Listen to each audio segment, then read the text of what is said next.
Okay, welcome all to week 4, Discovering a Sense of Adventure. And we chicks decided to change things around and be adventurous and do the filming inside the pool.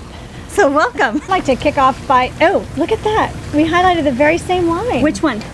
Ah! Deprived? You did too! I okay, did. you're the odd man out. Jeez. That is so weird. Okay, deprived of adventure, our optimism fails us. And obviously it spoke to all of us because clearly we need adventure to be re-energized and to get our optimism. Kind of like get out in the world and experience things and new things and to keep me energized. Which is why I had so much fun in the past week going to the gardens. Vivi and I went to some sculpture gardens, which I'm blogging about. It'll be out on the blog soon. And I love it. I've always wanted to go there. And then Eva and I took the class that we were talking about, the photography class. Yes. And so that was an adventure. That was fun. Well, now that right there tells you the definition of adventure is not to travel somewhere and go rock climbing. That is adventure, but that's not exactly what we're talking about here. It's taking risks. It's doing things that are out of your comfort zone. Doing a photography class when you've never really done one before. You know, you're interested in photography, you take a class, go to sculpture gardens, you know, write a novel and submitting it to agents is a adventure right there. The things that Julia Cameron also says in the book, it is one of the paradoxes of the sustained creative life that the more lightly we take ourselves, the more serious work we will probably be able to do. Exactly. Maybe that's one of the reasons that we have all done so much now since we've been together as a group is even though, yes, it provides structure and that sounds like something quote-unquote serious, we really play when we get together and it keeps us having that playful attitude you know, toward all of our projects too. Yeah. Although I will say too, I've learned from Vivi that you know, deadlines are important. Like for example, when I know we're meeting, I have to read the book.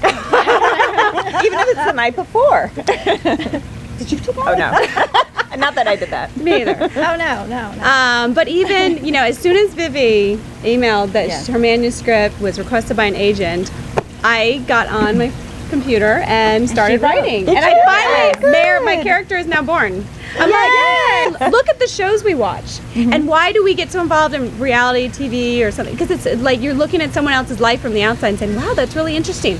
If we could look at our own life, not to become narcissistic, but to say, wow, you know, my life is interesting, adventure and full. I love the thing. She talks about sketching.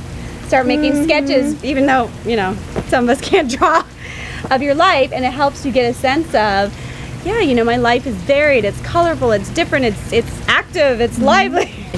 Writing the book, do you feel like you get depressed afterwards? No. Like you fall into this, I know what you're talking because you work, about, though. because that I was talking to Chris last night saying, I have this sense of loss that I've been trying to recapture from the first time that I did the triathlon, because it was such a impossible dream. Can I do this? I doubt it. Right. And I did it, and after that, I cannot duplicate that feeling that I had. Because you're on a high. Yeah, you're on a high. And I remember feeling depressed right after that, like a loss. You know what though? I thought about that actually. Like, how am I going to feel when I got toward the end of my book? Yeah. But I had the next book in mind. Mine is going to be a 3-part, if that's what they want. It could be a standalone, but either way.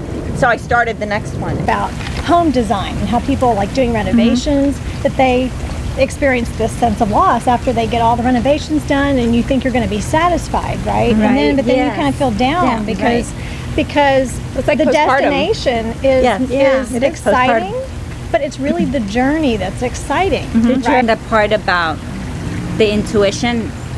Vivi was the first thing that came into my mind, because it's like something, the universe gave you this amazing idea and you just ran with it. You didn't question it. Right.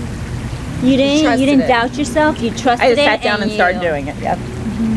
I like the part about invention versus convention. When you're an innovator, and then there's the conservers around you, you know, trying to keep you grounded, like the agents and publishers and such are the conservers, which you absolutely need. But if you're an innovator and you have that art that you're working on, if anybody tries to pull you into that arena of being a conserver, I mean, you fight back. With Shelby, you know, her thing is somebody telling her, oh yes, you know, I'm taking photography, and she didn't even have a camera. Yeah. I know, isn't that cool? I did not know that. I love that. That was, and it just Shelby for a long clicked, time. and she went home, and see, that's one of just- those that's things that's inside of you, and when you finally go there, like she started started doing photography just off the cuff, not even taking formal classes and everything, and she was great at it Because she had no found internal what it was. dialogue. She had no negative voices telling her. She had no conservers in No. it. All of us actually are in the same situation. We all have kids about the same age. we all work. We all work. We all, you know, our lives are all hectic. We all have projects going on, like selling a house, or, you know, there's things, selling a house. There's things that are going on. We're not just sitting here waiting to be inspired and just, you know, soaking up the sun, saying, okay, I'm waiting. let it come to me. I'm asking. I'm ready to receive.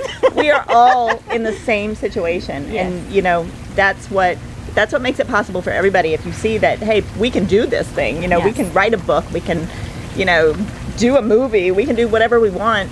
But you still have to work. You still have to do these things over here. But that doesn't mean that it has to be one or the other. You can do both.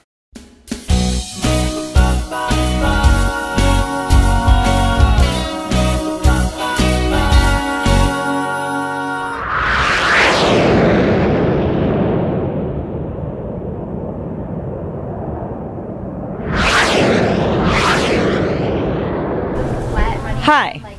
Just so you know, we do live next to the Orlando International Airport, and you may occasionally hear the sound of an airplane flying over. Please don't hold this against us. We have no control.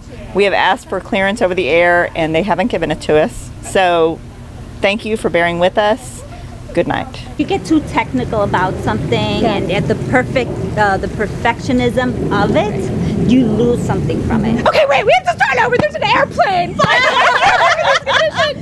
Yeah, that's where you put me. We live next to OIA.